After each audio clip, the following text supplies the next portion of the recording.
So let's talk about some customer problems that the newbies might run into, such as putting hold on your time slots.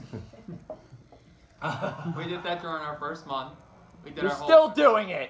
We only do it for a certain community, Jewish community, because they only like to pay in cash. That's why we said, and they only call, the Jewish community only calls when they're looking to do a room right on the spot.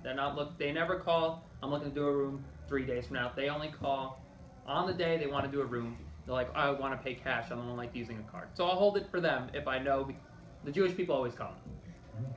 The Jewish people always come. Is it like Hasidic Jews? Yes. Or? Yes. Okay.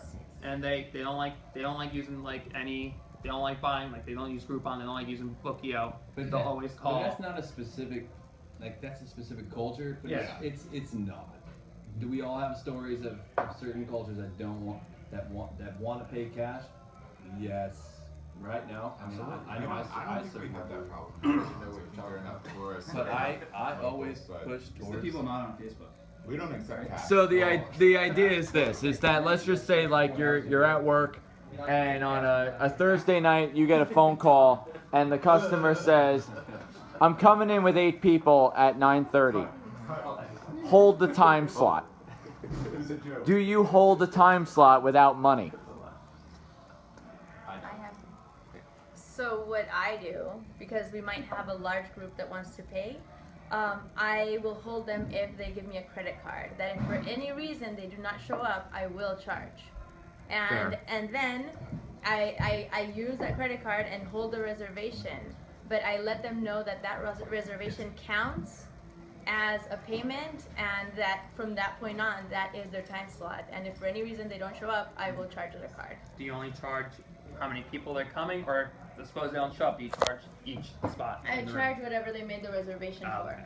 Yeah, so if you they block said 10, you're 20 paying for 10. Yes. Yeah, I'm saying if you blocked 4, are you charging them for the 10 because they didn't No, show for up and the wasting 4. your time? Okay. For the But four. yeah, for what he's saying, no, it's they don't even want to pay with a credit card, so they don't even give him a credit card number.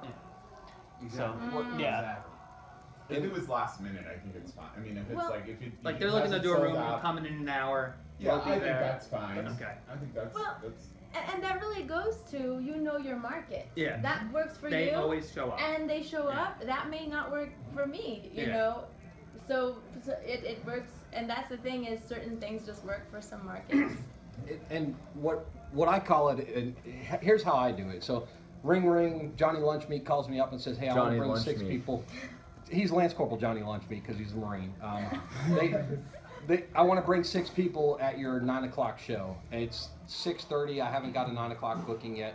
Sure, come on, but I'm going to require you to purchase 1 slot on the phone right now, and then I will happily block out the remaining slots for you. And those people, if your friends, they can pay for cash or credit card whenever they show up. We'll take cash payments on sign. But what this does is put skin in the game. So that guarantees they are going to show up. If not, I'm keeping you $26.75.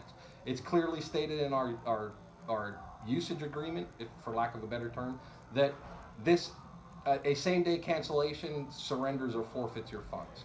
So it Okay. ensures that they're going to show up to my All right, so we have some options here.